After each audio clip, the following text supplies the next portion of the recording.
Welcome to Beyond the Basement, the complete Attack on Titan podcast. In this show, we're not just rewatching, we're going behind the scenes, deep into the anime story, unearthing intrigue, and exploring new theories about the Attack on Titan universe. The majority of each episode is spoiler-free. Then, after a warning, we'll take a few minutes to connect the dots with storylines from future episodes. You can find us wherever you listen to podcasts, but don't forget, you can join us for the live broadcast Sunday nights on Facebook and watch every episode on YouTube. Links will be in the show notes. With that, let's get into the conversation. Welcome, my friends, to episode 16? 16. Episode 16 of Beyond the Basement, the complete Attack on Titan podcast. I'm Rachel. I'm Peter. And I'm Eric. We're your hosts tonight on this journey deep into the narrative beyond Hajime Isayama's masterpiece. I'll never say his name right. Down. I'm working, guys. Pete has all the words tonight, so. Watashi wa Eric. Konnichiwa. Konnichiwa. Ohio gozaimasu. Hanjie-san. You just said good morning. Say people's names. Okay, so if you aren't learning Japanese while watching this show, you're doing something wrong. Maybe I'm only saying that because I'm a firm believer in education, but seriously, the more, especially now, because we watch the subbed version of the show, and I'm starting to make genuine connections. I feel like this is really cool that I'm getting the language down. Yeah. And as I've discovered, I think maybe I even mentioned this before in a previous episode, but the gal who does Ash Ketchum and Ash's mom and a bunch of the different Pokemon, the voice actor for the English version of Pokemon, she gets letters all the time from people who don't speak English who are like, hey, I can speak English because of you, because you overdubbed this show in English and I watch it in English. So Anyway, thank you to the Japanese voice actors. Thank you. Of AOT. For being compelling. Okay, so let's do a quick recap of this episode. This one kind of has two major themes in it. So of course we left the last episode with the two Titans dying. Sonny and Bean. They didn't die; they were murdered. They got their beans chopped off. they got their beans sawed right Sounds off. weird when she says it like that, but that is what happened. So somebody killed them. We don't know who, and it's a big deal because these are two Titans, smallish Titans that were apprehended for scientific purposes. Which every time I get to this episode and think about this episode, I think. So why weren't you doing? You've had 100 years. Anyway, Titans are hard to capture. They're hard to catch. Okay, because no one was as mad as Hanjie-san. No, but also the thing about this, there's a very good reason for this. Mm-hmm. Nor did they have is Captain because Levi. In the past they would have had to go find a Titan, capture him, and then bring him behind the walls. That's now true. He's inside the walls. They had to just tie him down. True. Put him on a truck or something. I don't know. But she did say that they had previous subjects. Only a few times. So this isn't the first time they've had them, but it's difficult to come by. Anyway, they turn up dead, and it's pretty obvious that somebody's killed them. They died at the exact same time. They're when they find them, they're busy steaming away. The skeletons, the corpses there, like Titans do. Anyway, so this episode kind of picks up there. And they're looking over cadets' ODM gear and trying to see if there's any inconsistencies.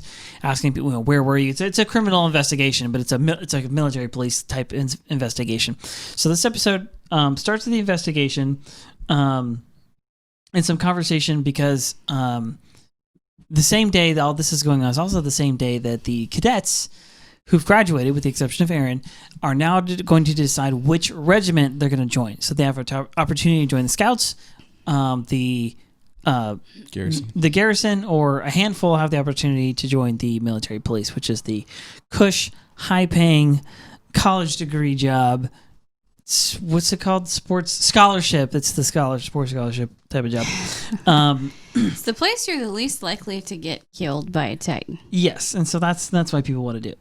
So I don't know if I need to go too much more into the recap here. I mean that's actually 90% of it, but at any rate, it starts with an investigation and ends with some inspiration. Yes.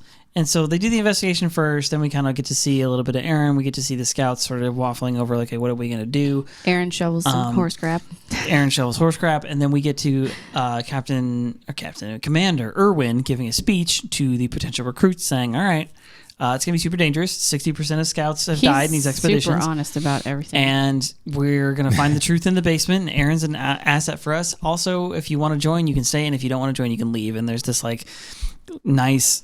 There's this emotional, long, very moving kind of montage piece where everybody's walking away except for the handful that are going to join the scouts. And it's really epic. And anyway, so then the episode ends.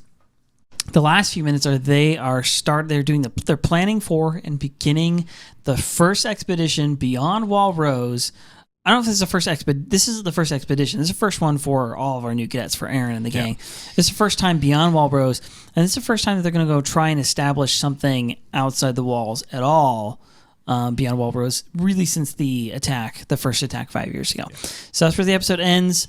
If you watch the recap, there's a little spoiler, not spoiler, but there's the next time on Attack on Titan tells us that they go outside the walls and then encounter an unusual intelligent Titan. So, okay. That episode's about to be dope. Dude, let me tell you, it gets so... Dude, this is where the, like you think the plot's thick. The intrigue begins in earnest. The plot isn't even 2% milk yet, okay? No, it's true. And eventually we're going to get to freaking molasses. It's going to be whole... It's going to get it'll be a whole cow by the time we're done with it. It'll be just that thick. Yeah.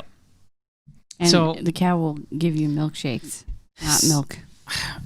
We can't say... It's hard to talk about this first part without spoilers. So we're not going to. But in the very first part of the episode, they're like, it's Sasha. And they're like, what were you doing at this time? Or I can't remember the question they asked her. They asked her about her gear. Yeah, but they're asking about her gear. Last time you fixed your whatever the heck.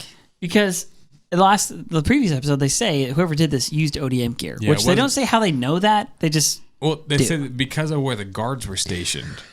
Oh, that's right. They would have had to be somebody with ODM gear, which they're pretty smart because only people with access to ODM gear hate the Titans. Yeah, they wouldn't have come and killed it. So they kind of talk about this in this episode. They're like, "Well, is the reason that somebody killed him because they hate him so much?" And Armin says, "Well, if they hate him, they actually kind of helped the Titans because we were trying to figure out their weaknesses and trying to figure out more about them for research. So this will actually help having." Scientific experiments will actually help us kind of move forward with our war on Titans. So whoever hates the Titans actually helped them. And they're like, yeah, maybe they had just a thirst for vengeance or something like that. We suspect something, a little deeper, but we don't really know why at this point. Yeah, the suspicion is intentional. They've been kind of feeding you this. Remember the previous episode? Yeah. Commander Erwin is like, do you know? Does he say? He asks Eren, do you know what the enemy is? The enemy is. Yeah. Which is an interesting way to phrase it. Even if he said who. What do you think the enemy is? Yeah. And so we know that there's something going on.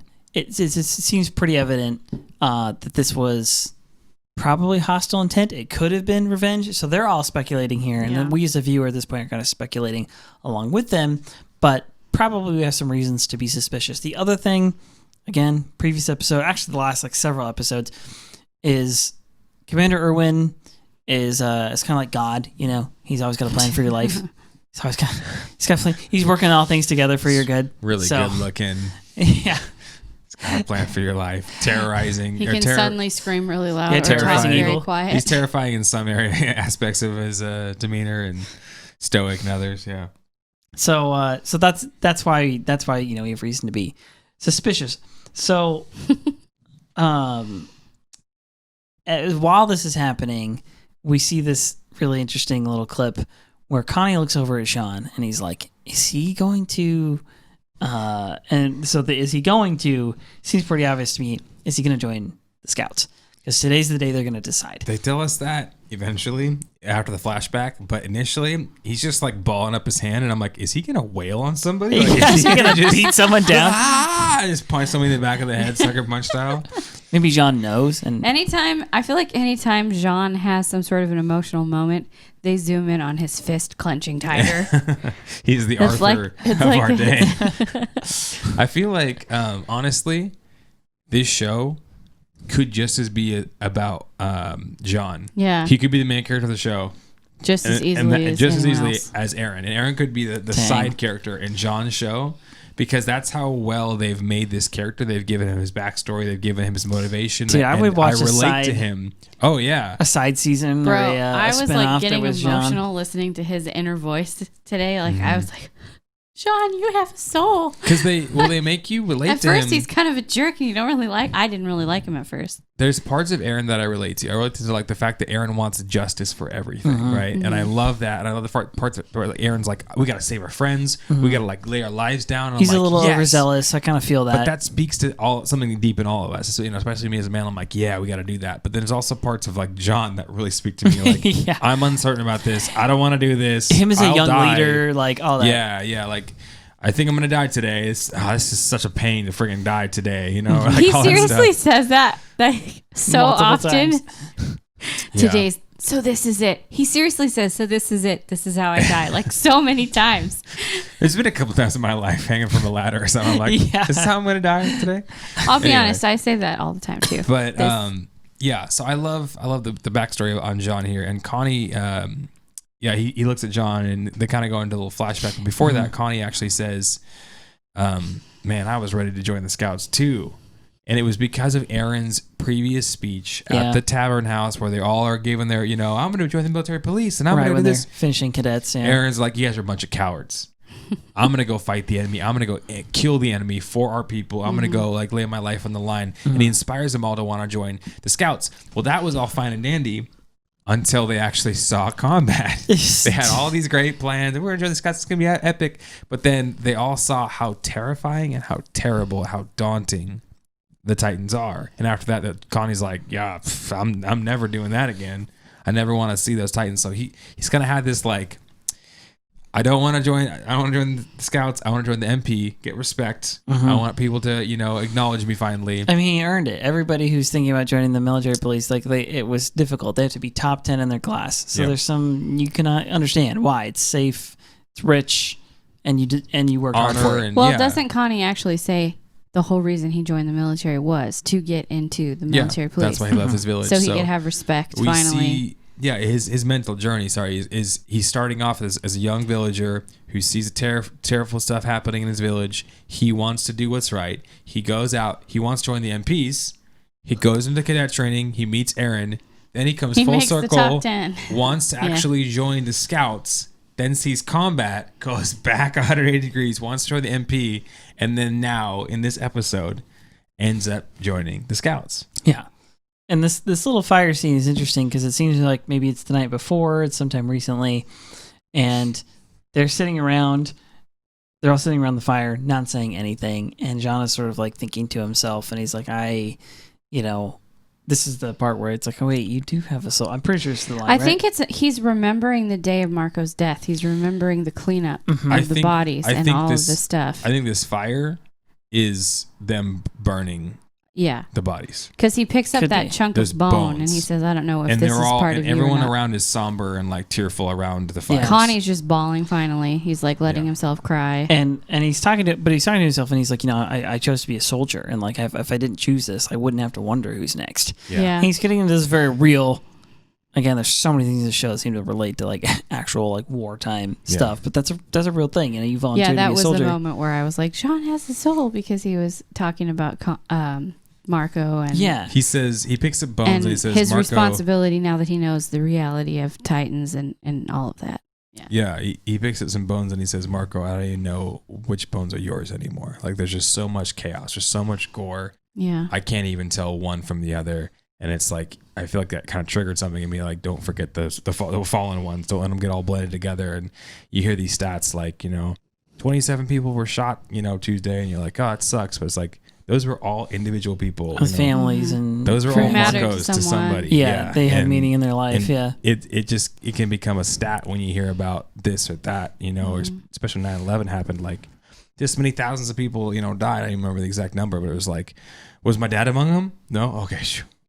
Right. No, but those are all a ton of people, and that I feel like this line when he's like, Marco, I can't even tell what's you and what's not anymore, is like a homage to like, don't forget the fallen ones. Remember, each one of those people, was made in God's image, has a purpose, was important to somebody, had a family. Let's mourn them. Every fallen soldier, every fallen person. Yeah. Every innocent life. But then he has his own Tatake moment, and he's like, I have to fight now. To fight for Marco. For Marco and for all the other people. He issues the line that is the name of the episode. He's like, I know it needs to be done. now. He has this memory of Marco. He's kind of going through it, and then he says, I know it needs to be done now. And he asks everybody, he's like, hey, which regiment are you guys going to join? Because I know I'm going to join the Scouts. And he says it this, like, you can tell he's like scared inside to say that. But, you know, he's got Eren on his mind.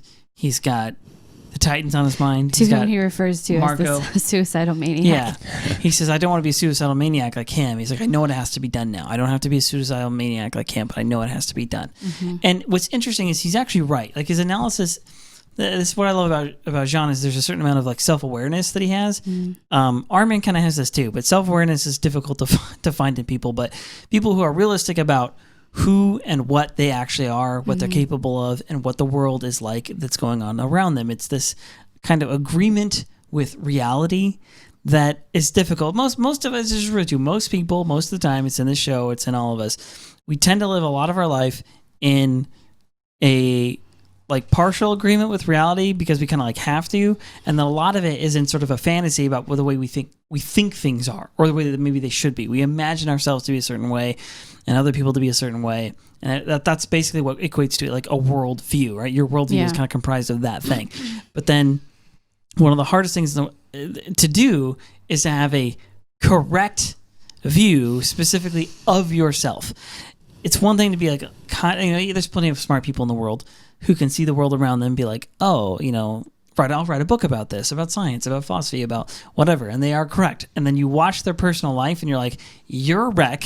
If you study philosophers, they're all crazy. Some theologians, there's just a whole like gamut of people, scientists. Much learning leads to madness. Yes, much learning leads to madness. This is probably not a helpful tangent, but there's the scientist guy who's telling everybody to do social distancing, blah, blah, blah. Yeah. So it turns out this guy, he was like one of the main guys from Britain who was telling everybody it's railing critical. About.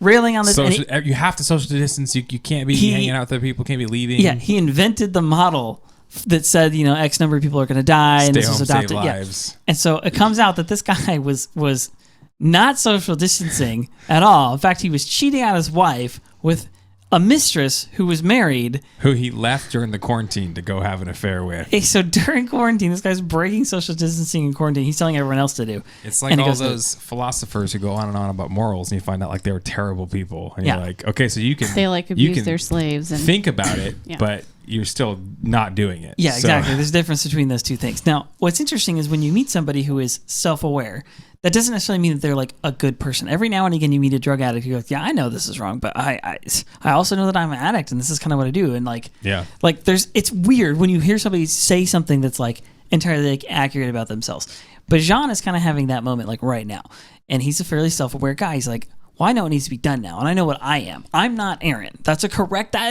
100% right. Yeah. I can't do this blindly. I don't need to do this blindly. I don't need to just adopt Eren's like passion. I also don't have his weird abilities. I'm me. I'm Jean, and I know that I'm here. Like, he has this like sense of purpose, and I know what I'm capable of doing. In part because of Marco. I know that when I say things, people listen. And Marco, it's a flashback. Marco says, "Hey, the reason you're a good leader is not because you always know what to do. It's because you're able to figure it out. You identify on the spot, with weakness, and then you identify with weakness, and then people see that in you, and they're like, hey, that guy's just like me. And there's something about that. He's one of us." Type mentality, Sometimes you see Superman, and you're like, and some people get inspired by Superman, and most of us are like, freaking jerk. He's never experienced anything wrong, but you all see Spider-Man. We're like, he's one of us, Right. It's the like I said, it's the self-aware part. So Jean kind of has that moment, and that's when he asks everybody, like, oh, which regiment are you going to join? I'm going to join the Scouts. And he's doing this like, I have this leadership gift. I'm going to exercise it right now because I know in my heart of hearts that's the right thing to do. Yeah. And he says the most offensive thing possible right here, the truth. This is what I'm going to do. I know this is right. I'm going to go ahead and do it. You guys do what you want to do. And everyone's like, dang, how can we go not join the Scouts after freaking Sean just hit us with one of those, He kind of he does that again, a little bit later when the actual day is there and they're all like asking, especially Connie's like, what are you going to do? What are you going to do? And you can tell he's like trying to figure out what he wants to do. And John says, you have to make this decision for yourself. Yeah. I have to make decisions I'm not some suicidal maniac like Eren. I have to make it for myself. It's my own decision. Yeah. You owe it to yourself to make this decision all by yourself for your own reasons. Mm-hmm. Yeah. Which. Can't breathe. Yeah. Aquaman over here is what he's trying to say. Is next, we go to a scene where I don't have the virus. I can't. I just tried to breathe water. Rona, is that you? They're lined up, right? This is where they're lined up. Yeah, it cuts back to the investigation part, and then there's Annie, Armin, and them. Connie. Yeah. And they're all kind of talking amongst themselves. And in a loud truck. And then we hear Connie's talking to Armin. He's like, hey, what are you going to do? He's like, I don't know, And they say, well, what about you, Annie? Right? And then Annie's like, someone asked you to die. Would you just do it? I'm like, what the frick are you talking about, well, Annie? it's We're just talking about Connie and couch. Annie are having the conversation over Armin. He has been quiet at this point still. Well, Connie and Armin have been talking, and then Connie goes to Annie. Yeah, Connie's like, Annie, what do you think about all this? And then she's like, yeah, if someone asked you to die, would you? Wait, let's do a reenactment real quick. Okay. You go ahead and ask me something real quick, okay? So what do you think about all this, Pete? If somebody asked you to die, would you do it? No. Why? No, of course not. Then just do whatever makes you feel happy. That's pretty good reenactment. And that's Annie's face the whole time. Like, she's a freaking brick. And you're like, hey, I know you had like a rough childhood or whatever. Like, your dad was mean or something. But listen, you're really good at martial arts. And a bunch of guys have a crush on you. You don't have to be completely emotionally distant from everything possible. But then she asks Armin the same question. Well... But yeah, she's like, yeah. Well, I was gonna say, I love the way you just mentioned. It's like, it's so true. It's like romance, and especially in it must be a Japanese culture thing. Like, romance for them is extremely subtle. Eren and Mikasa, it seems, we pick up on it, and we're like waiting for that to like. Doesn't Armin blossom. have like a thing? Or for who? Have we? John said something about her, but we don't know who he's talking about. Oh yeah. Reiner's mentioned Krista. Yeah. Like there's like all these like little crushes and stuff going on and going around. Normal for like young adults, but like the fact that everybody has a crush on Annie makes me laugh because that is also real life. A girl who's attractive, who's like.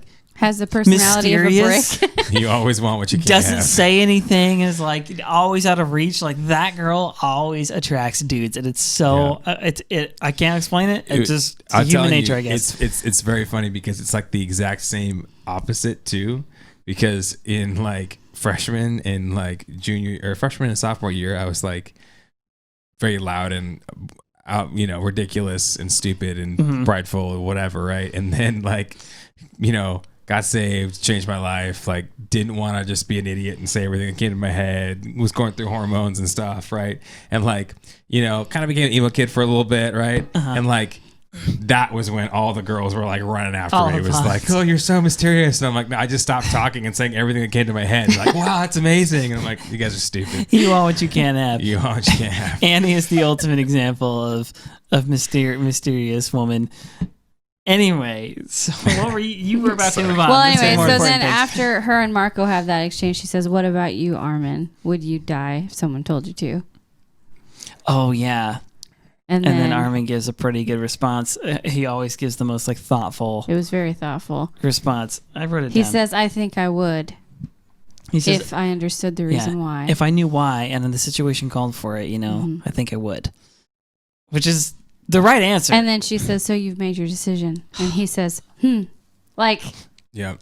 I'm gonna join the Scouts because I'm gonna lay my life down. It was a foregone conclusion. I mean, Armin, Mikasa, Eren, like they kind of made that pact already. Yeah. And that's where Eren already is. So Mikasa, of course, is gonna go there. Armin can't ditch out on the 3, and now he's kind of like, even though his heart wants to be there, he finally made up his mind. Annie helped him make up his mind about what he wants to do. It makes sense, as well as his heart wants to go there. And she says, man, as weak as you are, you've got guts. Yeah. And he's like, oh, thank you. Like, we're like, dang, Annie, bro. you're kind of nice. Yeah. And then she's like, huh? then she shows emotion for like half a second. She cracks with shock.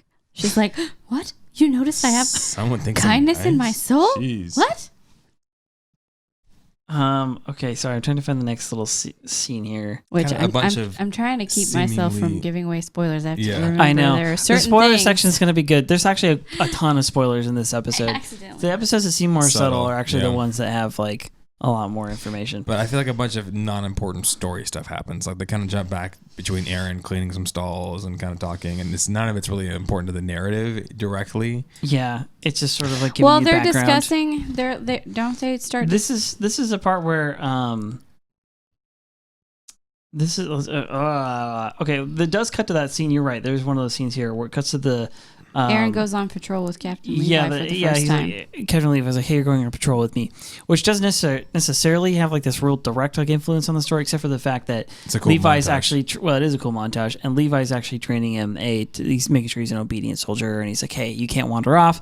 You have to be within a certain distance. You can't be more than two lengths behind me." Socially distance. And then they show Eren like right on Levi's butt the whole time. Yeah, but the whole idea is that they actually are prepping him for what's about to happen in the next episode, where they're going to go on an expedition. They will be on horseback.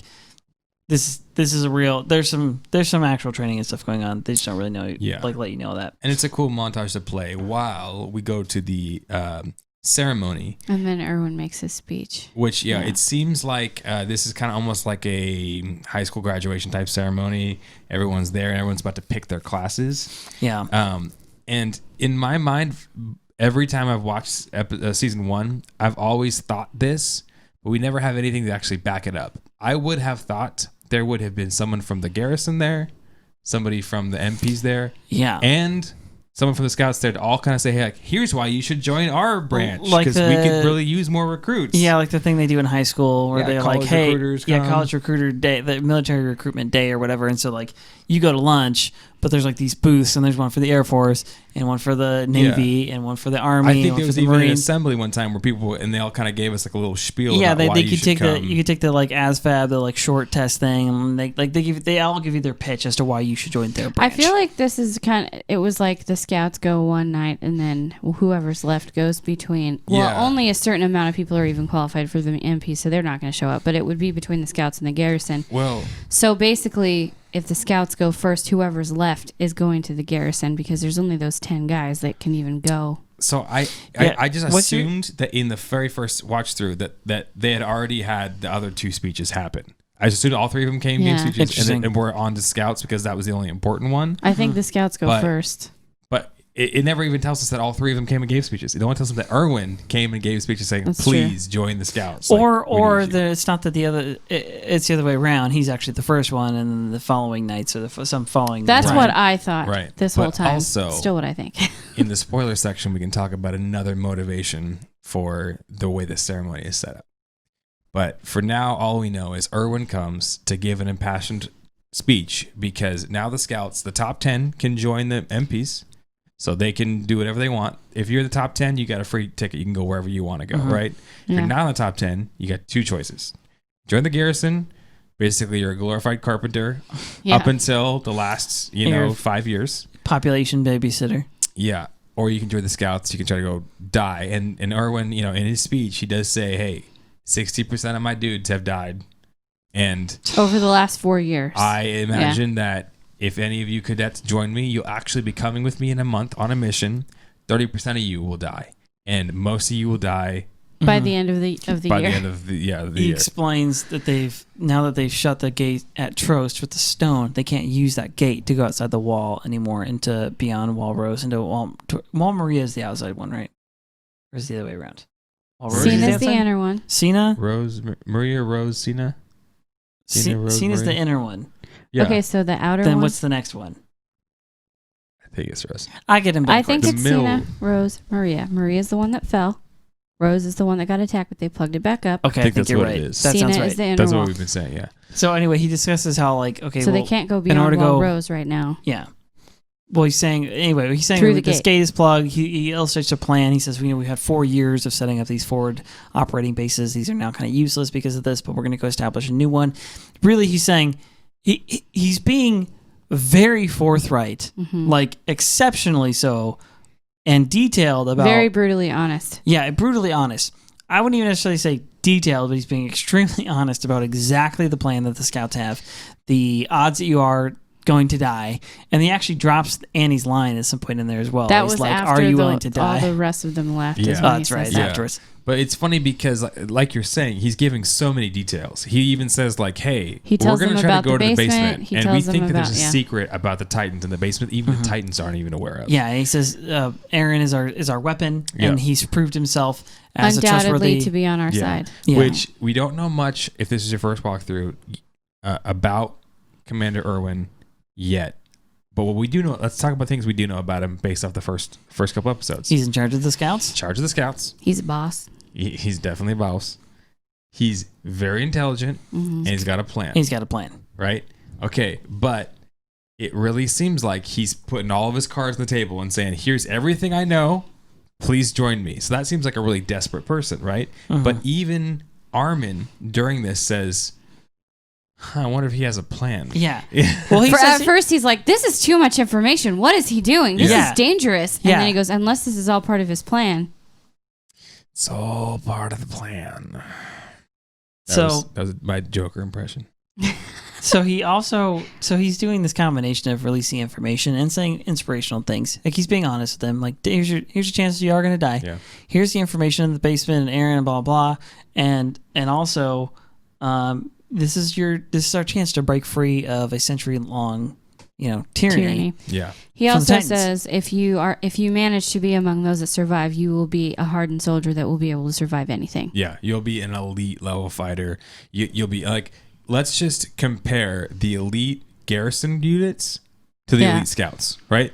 The elite garrison units. There's really no comparison. That's like comparing iron to, I don't know, a wet paper towel. Like yeah. The elite garrison units were definitely better than the regular garrison units, but they didn't last long. But the elite scout units, they came in and cleaned up, baby. Let's go. They can actually kill Titans. They all have KDA. They all have confirmed. Yeah. So it's night and day difference. And thanks to Eren, we know all their stats. If you can hang on and become a scout, and if you can stay on with the scouts and under the tutelage of Captain Levi and Commander Erwin, you will become a hardened weapon. And you're not only that, but this is a perfect opportunity to finally score a win for humanity, to take back the wall, and you can be part of history today if you do. You might die. A lot of you will. I'm not going to sugarcoat that. But today you can be part of freeing humanity from a century-long grip from these tyrants. And everyone's like, that actually sounds pretty good. But then he says, hey, but a lot of you going to die. I'm not going to sugarcoat that. So if you don't want to join us, go ahead and walk away. The people who stay tonight, stay standing here, you're welcome to join the scouts. So then this montage. There's a very emotional moment where the people start walking away, and it kind of focuses in on the main characters that we've gotten to know, like Sasha and Connie and John. And John's shaking, and he's cursing at himself and saying, I've already decided. Don't change your mind, and don't, well, because everyone else is walking away. It's a stream. Lots of people are walking away, and we see the first person that turns and walks out is Annie. Yeah. She's like, MP. She's like, peace. This was the plan. And then she just walks away. But then we also see Sasha and Connie and Reiner and Bertolt and a few other randos. I can't remember. But mainly they focus on those guys because we actually know them, and we kind of get to hear their internal dialogue, and we get to hear the decision that they're making. And Sasha's crying the whole time. I was a little surprised. I mean, I like the characters. I'm like, oh, I kind of get this, but also I was like, Sasha's gonna stay? I thought she was just a funny character for a second, but for real. She was actually one of the better fighters. She was. Yeah, she was in the top 10. Give that girl some bread, and she can give her a potato. She can do wonders. She can do wonders. Yeah. So they make it through the storm of people walking away. They face that storm and they stay standing. They stayed. And then you see a much smaller group of people standing there. It's maybe a couple dozen. Maybe. Out of hundreds. Mm-hmm. And Sasha's still crying. And then Erwin says, that's when Erwin says the line, if someone told you to die, would you? Dang.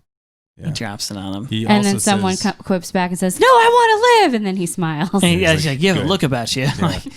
He also says during that speech, I forgot to say, is he asks, can you give me your heart for humanity? Can you give your heart for humanity? Right? Can you lay your life down, right?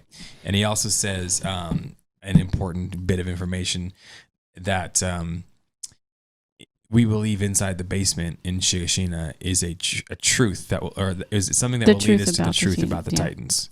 Everyone's like, if we know about the Titans, then we can fight back and we can actually win this war. You know what they are, you can defeat them. So it's hope, exactly. If it bleeds, we can kill it. So there's again, worth re-emphasizing here, but there's a centrality to the basement.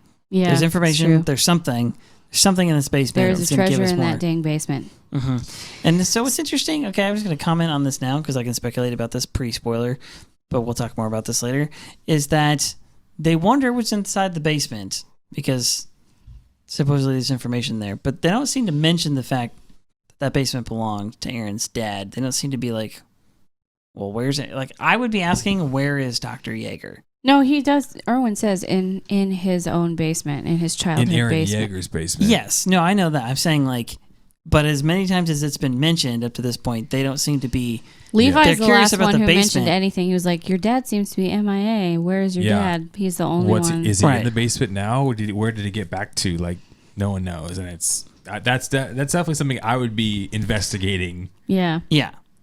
Something worth wondering. Before we completely move on, though, I want to finish out. I think it's really cool after, Erwin kind of like smiles and he says, you have a look about you. Then he says, you have my deepest respect and gratitude. And then he, the commander, salutes Gives them a salute, and he says, this is a heartfelt salute. And then, you've given your heart for humanity. And then they all salute back, which normally the commander is the only one that gets saluted. It's not the other way around. So I thought I was pretty impressed. Yeah, normally found that quite moving. The cadets initiate the salute to the commander. He retaliates. Yes. He's initiating to them. Like, thank you for joining. Thank you for giving your heart for humanity. He salutes them, yeah. The brave few that stood after everyone ran away. Yeah, or moving moment, away. And makes you respect. They do a good job of building the certain components into this show. Like they could have started the show out with like elite soldiers or fighting titans, but they didn't. They started out with like kids go through tragedy, multiple tragedies in their life, parents gone, like world getting taken over, famine, peril. They go through all of this stuff, and they still decide like. They still have the fortitude, the character to like, no, I'm going to join the military and fight for this. And at this point, like, we're 16 episodes deep here, and they're just now swearing in, like, this is what I'm going to do. I'm going to go be in the front lines of this fight for humanity. And it says something like, you now know more about all the people who are saying yes to this because you understand the context. You have all the context for the decision that they're about to make, which is, I'm going to join the Scouts. I'm going to go fight these Titans again. I'm going to go. There's a high, percentage chance I'm going to die. These are not just skilled soldiers. These are willing soldiers, and that makes a pretty big difference. So anyway, they've all found their reason, what made Eren a suicidal maniac in John's eyes, and so many other people were like, man, he's really intense. He had his reason this whole time. Yeah, he has purpose. And Mikasa had her reason, which was Eren. She still has that same reason. But everyone else, through the course of these last few episodes, found their own reason for joining the Scouts and giving their lives for humanity. So then we cut to Eren shoveling horse crap. Yeah. I thought he was shoveling Armin's exams. He's Armin's physical prowess was that of a daffodil. So yes, the physical constitution of a daffodil eaten by horses. Yeah. So we cut back to because this whole episode we kind of began looking a little bit at. It cuts back and forth between the Scouts or the cadets joining the Scouts and then Eren, who's out the castle thing that he's been housed at for this whole time. And so it cuts back to that, and Eren's shoveling crap. And That's towards the end of the episode.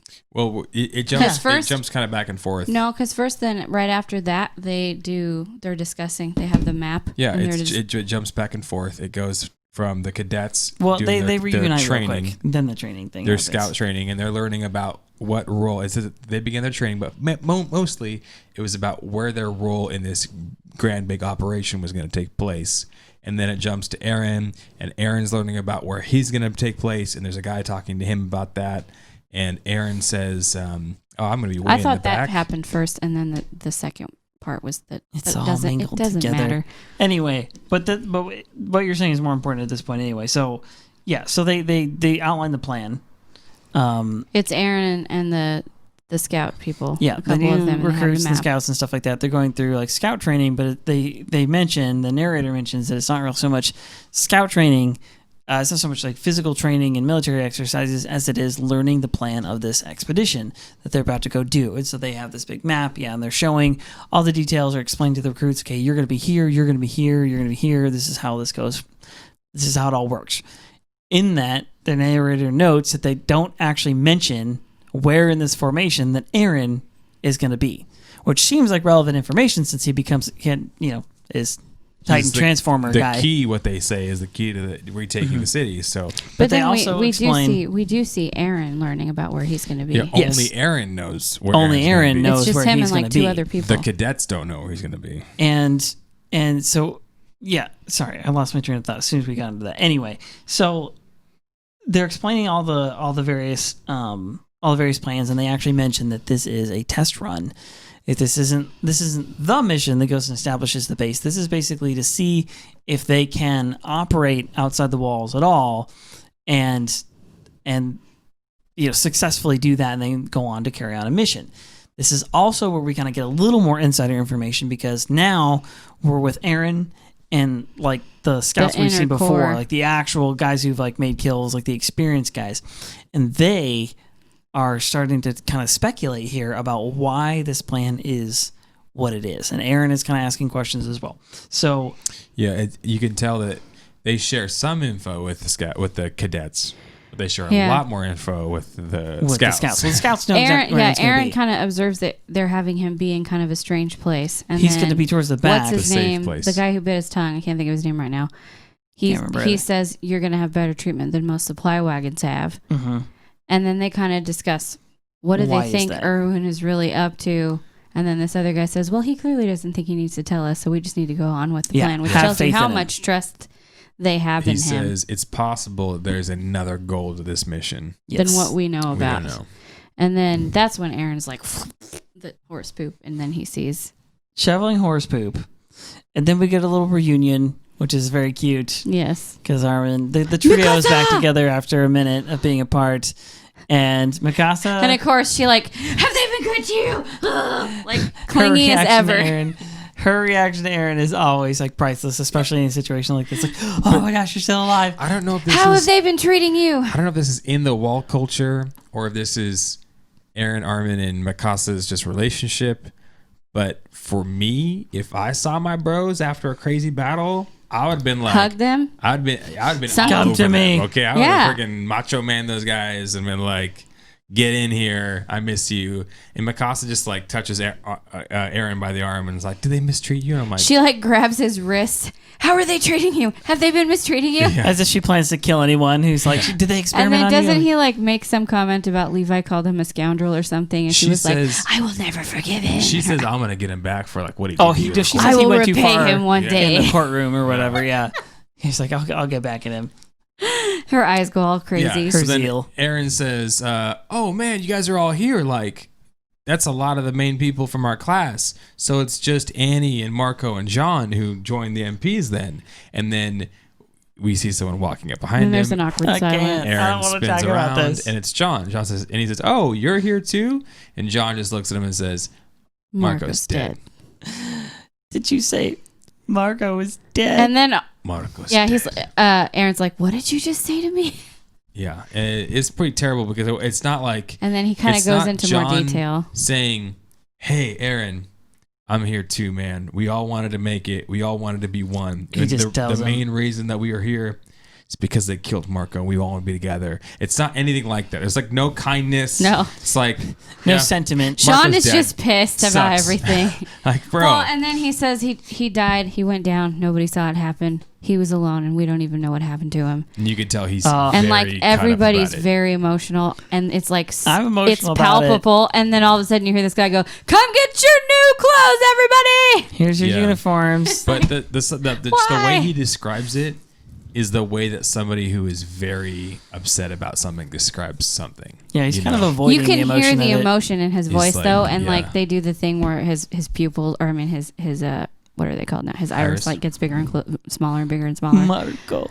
To convey his emotions, are like trying to escape, but he's holding them inside. Yeah, and in the episode they say that they never got to the bottom of who killed Sonny and Bean. So we don't know who did it. Doesn't actually get solved. We don't know what's going on. Oh yeah, that's right. Marco's dead, and like it just seems like it's all for naught, and it's just like so frustrating. And you can see that John is he's really upset, even though he's not showing a ton of emotion. He's really upset. He's like, he's dead. No one even saw him die. You know, he died alone. Like, come on, man, dang. No one even knows what happened to him. They all get their uniforms, and it's like this, like kind of awesome scene, but it's also somber. And it's like that's kind of how the military is. Yeah, that is such his life. there's tragedy, and then you also have to move on. Yeah. There is a time for mourning and a time to rejoice. And this is a weird moment where it's got to be a little bit of both. It's like, you guys made it. All right, you're scouts now. Like, here's your scout Wings of jacket and, deal or whatever. yeah. I don't know if he calls it. At the end of the episode, we find out the kid says it, but they give him these coats. What would you call that? Cloaks. That's the word I'm looking for. They give him these cloaks that have the scout emblem on the back of them, and that emblem is called the Wings of Freedom, which I freaking love. So then they all kind of like are, I don't know, in their barracks or something, and they're finally all talking to Eren. Because then I think that's when they flash back again to this is what we're going to do thing. And then they go to the barracks and they're all standing around, and Jean is finally asking Eren questions like about Mikasa. So I hear you tried to kill her as soon as you turned into a Titan, and he points out the scar on her face, and she tries to hide it with her hair. She had that scar when he swung at her the first time? Yeah. I think so. When he punches her or whatever, or punches the roof, part of the shingle comes off and like cuts her face. That's what it was, okay. And then he punches her even harder, and she like flies through the... Yeah, and Mikasa tries to cover him. She's like, he was just swatting at a fly. And I'm like, you were the fly. He was trying to swat at bro. To kill you. Listen, when you're that big, swatting at a fly is dangerous for people. But Eren fesses up. He tells the truth. And Jean says, okay, so you don't remember everything, and you don't have full control of your power, and all of our lives are kind of riding on you. Great. Sounds good. Yeah, and he gets frustrated. But in that frustration, he turns it around, and he looks at Eren, and he says... We're counting on you, bro. Like, you have to. And again, he has like all this emotion in his voice and in his eyes, but he's holding it all inside. And I was like, Jean has a soul. Yeah. Well, and he's a good leader. Like, he tells Eren, he's like, prove it to us. Like, show us what you're worth. Yeah. So we can know what we're going to go out there and put our lives on the line for. Yeah. Otherwise, we'll hesitate if we don't have that clear thing. Yeah. Pretty epic. And then they all ride out, right? The next scene, it's all of them on horseback. They're leaving the gates. They saddle up their horses. Comes full circle for Eren. They're all about to head out of that side wall on the 57th expedition of the Scouts. And as he's getting up, it's a full circle moment because we remember at the beginning of the show, Eren is the one who wants to see the Scouts coming in, going out, right? He runs to go see them all, those brave Scouts. And now, as he gets on his horse, he looks over and he sees kids peering out. And like, look, this brave Scouts. And they have the big, wide, doughy eyes. There they are. He's got the wings of freedom. And it's like, Eren has become what he once idolized. Yeah, and he wants to be a good one. He wants to go give his life, lay his life down to get a victory for the humans, not just to have his life be meaningless. And Erwin gives a bellowing, forward we go. And they have this very intense. His eyebrows could have killed somebody. They're so intense. Incredibly sharp and intense. It's true. Okay. So we got to get to the spoilers because it's just killing me. It's Spoilers burning a hole in my phone. Spoiler alert. So this is your warning. This is your chance to turn this episode off if you don't want to know and you want to experience this for yourself. So here's your warning. Also, here's your reminder that if you haven't already, you can go to youtube.com/beyondthebasementpodcast and you can subscribe there. You can watch all of these episodes, which is what the cool kids do. You can also watch these episodes live Sunday nights right here on Facebook. And if you are enjoying the show, please go to Spotify, go to Apple Podcasts, and leave us a 5-star review and talk about how moving and how wonderful and how intelligent the commentary is on this great show. Or how ridiculous, suggestions, or commentary of what we can do better. Yeah, okay, but if you've got those, you should email us at beyondthebasementpodcast@gmail.com. Perfect. We're grateful for all your input. We will be getting back to you. Same thing, YouTube and Facebook. We'll make sure to try and get back to everybody in the comments section. Okay, so with that said, it is time to move on to the spoiler section. So take your phone out of your stinking pocket, shake it so it wakes up. Or your not stinking pocket. It's probably stinking, let's be real. We're in the middle of a pandemic and it's hot. And you haven't washed your pants since this whole thing started anyway, so it's smelly. It's a smelly stinking pocket. We know you haven't gotten a haircut. There's an icon that's not a triangle because that would be the play. It's the pause. It's the two little vertical dashes. You're going to want to press that one. And that's PAWS, not, PAUSE. Oh, different kind of pause. Okay, my bad. All right. Pause icon. Here's your warning. Spoilers are coming in 3, 2, 1. Pete is about to take off his shirt. Oh my gosh. It's all spoiled. It has been thrown on the floor. It's Here we all go. spoiled. Okay, first spoiler is Annie asks Armin, if somebody asked you to die, would you do it? You know, would you Armin? Lay your life down? And he goes, yeah, you know, if the situation called for it, and if I knew why I was going to do it, then yes, I would. And in season 3, the end of season 3, gosh, Armin I cried my eyes out so hard. actually does it. Like, actually gives his life because he knows why. He knows why. And like, they build you up. Like, Armin, when they're talking about him going and helping Eren or whatever, and the steam thing happens or whatever, he knows that that's about to happen. And he tries Armin. To play it off the whole time. He's like, no, just trust me, we got this. But he's like, knows, I've calculated it. I'll live. I'll be burnt, but I'll survive. And you're like, he's lying. He's lying. Because he's going to hold out as long as he can to give Eren as much time as he possibly can. Yeah, to do the Titan hardening thing, which works. But Armin ends up actually dying and giving his life, coming to the brink. He's basically burns dead. Almost all of his skin off. And I mean, he's a burnt corpse. He didn't die all the way. He's just mostly dead. Yeah, it's awesome. So Armin has this thought, and everybody has that thought, you know, when things come down to the line, would I give my life for somebody? And Armin has it. It makes sense to him. His heart's behind it. And then sure enough, later on, he does. We see him. And the other thing is Annie, you know. Annie and her freaking ilk are the ones that do it to him. Yeah. Like they did freaking Marco. Dude. But somebody asked her to die. I mean, if you think about it, she knows. She's got to know, right? Yeah, there's definitely something, but there's so much mystery. We've already covered this, but there's so much mystery about Annie. And her childhood, we don't know anything about it. Yeah, we don't know much about her childhood. We don't, she gets locked up for the next 2 straight seasons. We don't know much past this season what it reveals. But we do know that she's the female Titan who's going to pop up in this next couple episodes. And we do know that she's on some kind of weird mission. And we do know that, she has some kind of history with perhaps laying her own life down. Well, yeah, and we know that if you become a Titan shifter, you have an expiration date. And I would assume that she knows that. Oh, yeah. So she already made that choice. Mm-hmm. Or it was made for her. Which is why she has to stay. And that's why she's so stone-faced and bitter. Mm-hmm. Is because she didn't have a choice in the matter. That's also possible. Some abusive parents who were forcing her into stuff. But she's also the one who killed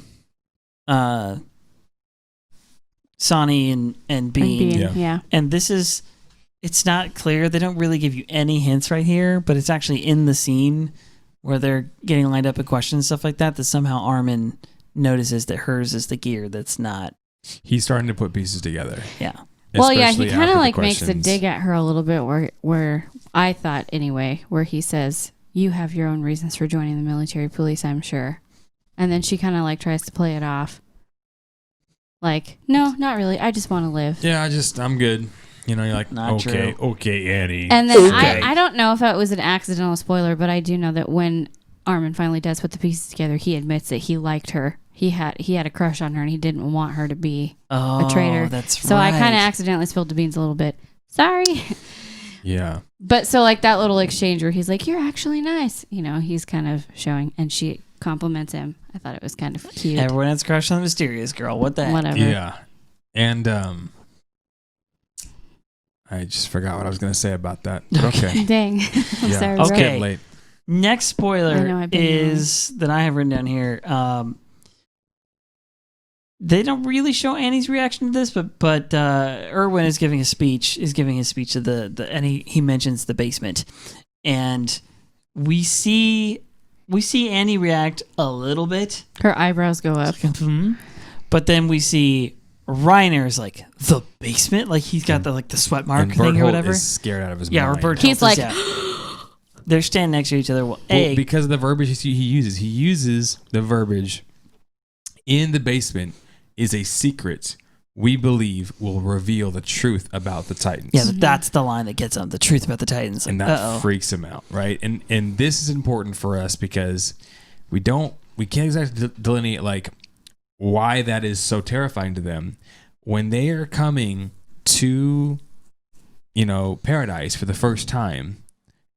I don't think they know that nobody has memory of the outside.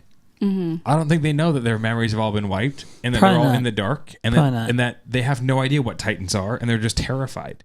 And they're like, oh, these guys are kind of like trapped rats. Oh, we can totally take advantage of this, right? Mm-hmm. And I'm sure that helps them form their plan on how they're going to do things. But then obviously it's very important for Annie and Reiner and Berthold to go and kill these dumb Titans so they don't discover more. What could they have possibly discovered that was worth that they don't know about the dumb Titans? They already know. I feel like there's not much to be known that they could have discovered from. Maybe there's more to it than we think. Perhaps there's another weakness that we don't know about. Well, there is a whole science to it. The more science they discover, because the Titan shifters are of the same basic, not nature, but the same substance as Titans, because they are Titans. That is what they are. They're like lightweight. They kind of have all those like same traits. Obviously, they're stronger and they're intelligent and so on and so forth. But them having more knowledge about the Titans in general can lead them to lots of conclusions. Yeah, and that is where they were going. But like, it just seemed like there's really no reason. Like, there's nothing they could have really discovered that we know about. That would have been that much of a threat. That would have been that big of a deal. But obviously they were freaked out about it. And they're freaked out about them knowing the truth about the Titans. It's like, so what? You guys probably came here thinking they knew the truth about the Titans the whole time. There was no mystery about the Titans, right? That's a good question. Unless did they know the memories had been wiped? Yeah. Know what they knew. But it seemed like they haven't had a lot of contact unless there's other contacts inside the wall, which I had an idea about a long time ago, which seemed like it didn't go anywhere. But now, based off of some of this information, I'm like, maybe there is somebody in the interior, because she was pretty set on getting into the interior in the military police. But obviously, and that didn't work out for her whatsoever. Based on what the Beast Titan says, it's clear they don't know too much about the people inside the walls. He doesn't even know they have ODM gear. Yeah, he says, I see your technology has developed this far. How interesting. Oh, you know that we reside within the nape and all this stuff. And like, it just seems like the only thing that I could think of that is a big revelation that they do discover about the Titans that they may have discovered a little bit sooner is that the fact that the walls are made of Titans. That's the only thing that I could have thought if they kept those Titans. But I don't feel like that's worth Annie risking her life for, and the fact that that's how they got her. They wouldn't have known about her otherwise. It almost seems like they don't want the people in the walls to have any information about the Titans. They don't want them to know anything about them, because that could lead to them defeating them. Well, here's the bigger question in this whole thing, which I think we'll find out more in season 4. Well, we will, about all of this. To me, is why send them out there to this island and all that jazz in the first place? Why keep Marley and Blood around why keep LD and Blood around in Marley, and except to maintain the power of the Titan shifting stuff and so like why any of it? Yeah. Why are they at odds? Why are these two civilizations at odds in the first place? And why is it that their preferred method is to turn these Eldians, that they've oppressed, whatever, into these Titans to continue to oppress other Eldians? Other group of them. Who haven't ever fired a shot in hundreds of years. Exactly. It's been well over 100 years. Like, they don't...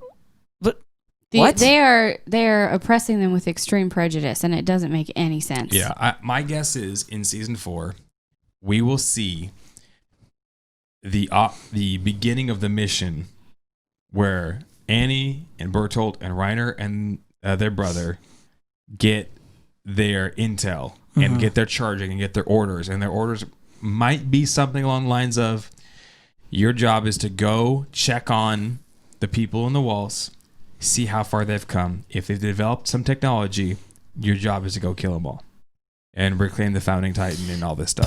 But why be scared of them developing technology? I mean, they have the Titan. They have the founding Titan, the coordinate. Yeah, and they have. So that's my question. Is so it seems like to me, I think the mission is go retrieve the founding Titan power, or the coordinate power. We believe the attack Titans, and I can understand. So, to be perfectly honest, I think that is a big piece of it. So they know what was the attack Titans before he gave it to Jaeger, the guy, the owl, Eren. They know the attack Titan is missing. For sure, they know it's missing. I don't think so. No, they have to know it's gone. I don't think they know for sure. How do they not know it's missing? One of their had it. They didn't know who the owl was. It was a mystery. But they gave him that power. Gave it to him. How did he get it then? They gave that guy. They didn't know he was a spy. You're right, but they knew he was a soldier, and they knew they gave him that power. Yeah, I think but they don't. Okay, they didn't know he very stole probable. It. But I don't think that is 100% guaranteed. I don't think they've said that because if somebody dies with a Titan power, it randomly shows up in the LD and gene pool somewhere. So somebody could have it inside their walls, and they would never know about it. I think it is more likely, like you're saying, that it was given to him. But yeah, he's a high-ranking military guy. Doesn't he say he stole the power on purpose, though? Isn't that part of his whole plan? We need to go back and watch those episodes. Yeah, we need to. It's been a minute for us. But what I'm saying is, I don't necessarily think they may know it's missing, but they don't know who has it, and they don't know where. They may think it went beyond the walls, but they can never know 100% that Eren Yeager is the one who has it. No, I'm not suggesting that they know Eren has it. I'm saying that they know that part of the mission is like, listen, go go find who the Attack Titan and go find the Founding. We know that the Attack Titan is somewhere out in Paradise, and we also know, for sure we know that somewhere out there is the Founding Titan, and then remember we've done this before. There's also one Titan power that's completely unaccounted for. We don't even know what it is. There's 7 Okay, but or 9. didn't Reinhardt and Bertolt say that their mission was to destroy humanity? Yes, and that's the thing that's always hung me up is all of our ideas. So all of this trying to retrieve stuff, that wasn't their goal. Right. But something changed. But why does Andy go to the interior then? Like, why all of that? It must have been a multifaceted mission. That's why I'm surmising that here's what their mission was. Go check on the people, and if these things are met, here's what you're to do. If these things aren't met, here's what you're to do. Come back and report or something like that. Right. But we know they're on a time limit. We know they had a mission, and we know that they really don't want to go back until they also finish. are afraid of Zeke because they've screwed everything up really bad. Yes, and I think that most likely it's, we thought they were just motivated. I think it's most likely that all of their families are at gunpoint, and if they screw up their mission, all their families are going to be executed or something like that. Is it Reinhardt or Bertolt that says he's going to get back to his home? That's all he has left? Reiner. Is it Reinhardt? Yeah, okay. Reiner says that, and they take Ymir with them. Yeah, which is not true. They could have totally started a new life when they're in going the on their walls little adventure and Eren and him are talking, he asks him why he joined the military, and he says, I want to get back to my homeland. That's all I have left. Yeah, and that's obviously later we find out that means something else. Reiner and Bertolt both go on about that for a while, and it's just, man, I really want to know. I'm so curious. And I just want to know the bigger picture. Why the frick is all of this happening in the first place? Yeah, I mean, they even say in the 3rd season that, why do they think they're all so evil? I don't get it. But they think that it's because there's a large oil or mineral deposit in Paradise that they're going to start invading Paradise. And I'm like, that's kind of a lame motivation for destroying an entire population. Yeah. It's not, let's be honest, it's not the lamest. Humanity's done crap like that for a long time. Yeah, but I want your land. I'm going to kill all your people. Do we have any other spoilers for this episode?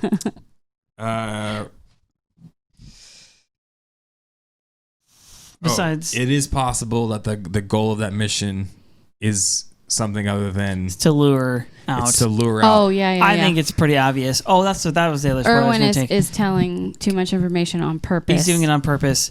And then we see Bertolt and Reiner and sort of react to that, and we think that maybe their plan was to go with wherever Eren was going to go in the first place. Annie's pretty dedicated. She's like, I'm going to go to the interior. Again, that has probably something to do with her assignment. Yep. And then for Bertolt and Reiner, it's like, okay, well, we now know that Eren is one of the shifters.